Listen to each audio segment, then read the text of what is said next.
लक्षात घ्या, असं सांगितलं जातं की 14 बेलाचे पानं दररोज व्हायचे आपल्याला ओम नमः शिवाय म्हणून.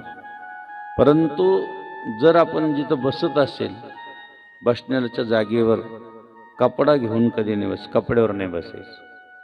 उलनचं पाहिजे. एक कपडा जर नसते कपड्यावर बसवणाऱ्या लोकांना असं सांगितलं जातं की दरिद्री लवकर येते. काही काही लोक दगडावर बसून जप करतात, ते कायम आजारी असतात. दगडावर बसून सुद्धा जप करायचा. लक्षात राहू दे बरं का, बारकाईने ऐका जरा. काही काही शब्द एवढे निघून जातील म्हणून काही काही कुशल दगडावर बसताना जप करीत. दगडावर जर जप केला तर समजायचं तो कायम आजारी राहणार. लाकडावर जर जप करणार तर कायम तुमचे झगडे होणार घरात. म्हणजे लाकडावर काही काही घरात मस्तपैकी लाकूड टाकलेलं आहे, पिढं वगैरे, त्याच्यावर बसतात. कितीही म्हणजे लाकडावर सुद्धा बसायचं नाही, झगडे होतात, कायम कलह तयार होतो घरामध्ये.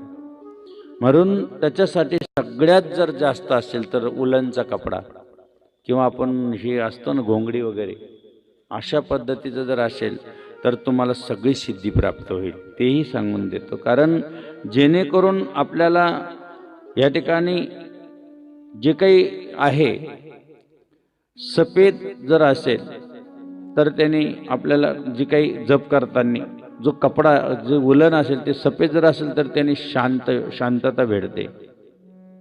विशेष हरे रंगाचा जो म्हणतात ना त्याला, तो जर कपडा असेल तर त्याने ज्ञान म्हणजे ज्ञान भेटते. काळा कपडा असेल तर त्याने शत्रूचा नाश होतो. काळा कपडा काही काही लोक टाकून जप करतात. आणि विशेष म्हणजे या ठिकाणी एक एक कपडा सांगितला, सफेद कपडा, काळा कपडा, विशेष हरे रंगाचा कपडा, हे 4 प्रकारचे सांगितलेले आहे. म्हणून आपल्याला एक एक गोष्ट आहे. ओम ह्रीम कपालाय नमः हा जर मंत्र आपण जपला, जर आपल्याला खूप अनेक प्रकारचा आनंद पाहिजे असेल, संपत्ती, सगळ्या गोष्टी जर पाहिजे असेल तर फक्त 10 नावं आपल्याला जपायचे, दररोज जपायचे, सकाळी उठल्या उठल्या प्रारंभ करताना. कारण जर हे जर जपलं तर आपल्याला सर्व काही प्राप्त होणार आहे. ओम ह्रीम कपालाय नमः, ओम ह्रीम कुंडलीय नमः, हे मंत्र पाठ ठेवा, लक्षात राहू द्या. ओम ह्रीम भीमाय नमः जपायचं आहे. ओम ह्रीम भैरवाय नमः, ओम ह्रीम भीम विक्रमाय नमः, ओम ह्रीम व्याल पाताय नमः, ओम ह्रीम कवचिनाय नमः, ओम ह्रीम शूलाय नमः, ओम ह्रीम शत्रुये नमः आणि ओम ह्रीम शिवप्रियाय नमः. हे 10 जप करायला लावले. 10 मंत्राचा जप करा सकाळी सकाळी उठल्यानंतर. आपण एक अजून मागच्या वेळेस तुम्हाला एक मंत्र सांगितला होता, ते जपल्यानंतर आपलं शुभ कार्य होणारच. तुम्ही पाठीमागे आता हे मंत्र जपलं तर आपल्याला अपयश येऊ शकत नाही असं सांगितलेलं आहे. की पहिल्यांदा सकाळी उठल्यानंतर हरी म्हणायचं. काय म्हणायचं म्हणा सर्वांनी? हरी. त्यानंतर हर म्हणायचं. काय म्हणायचं? लक्षात राहील ना तुमच्या? मागच्या वेळेस कोणी कोणी पाठ केलं?